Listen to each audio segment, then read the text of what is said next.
Welcome to health and more. ఈరోజు మనం చాలా ఈజీగా హెల్తీ డ్రింక్ని ఎలా తయారు చేసుకోవాలో చూద్దాం. ఇది మనలో ఇమ్యూనిటీని కూడా బాగా బూస్ట్ చేస్తుంది. అదేవిధంగా డైజెషన్ సిస్టమ్ కూడా చాలా వరకు మెరుగుపరుస్తుంది. ఇది మనం మార్నింగ్ వాటర్ తీసుకున్న తర్వాత ఈ డ్రింక్ని తీసుకోవచ్చు. దీనికి 1 కప్ వాటర్ని ఈ విధంగా బాయిల్ చేసుకోండి. ఇప్పుడు మనం 1 కప్లోకి హాఫ్ లెమన్ యాడ్ చేసుకుందాం.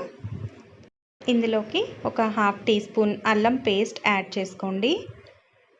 అలాగే తగినంత హనీని కూడా యాడ్ చేసుకోండి స్వీట్ కోసం. ఇప్పుడు మనం బాయిల్ చేసుకున్న వాటర్ని కూడా ఇందులో కలిపేసుకొని దీన్ని డైరెక్ట్గా మనం డ్రింక్ చేయొచ్చు. సో ఈ విధంగా చేసినట్లయితే మన శరీరంలో ఉన్న మలినాలు కూడా తొలగిపోతాయి. అలాగే మీకు ఆకలి కూడా పెరుగుతుంది. సో ఇది చాలా హెల్త్ బెనిఫిట్స్ ఉంటాయి అండ్ మీరు వెయిట్ లాస్ కూడా అవ్వచ్చు ఈ డ్రింక్తో. Thanks for watching.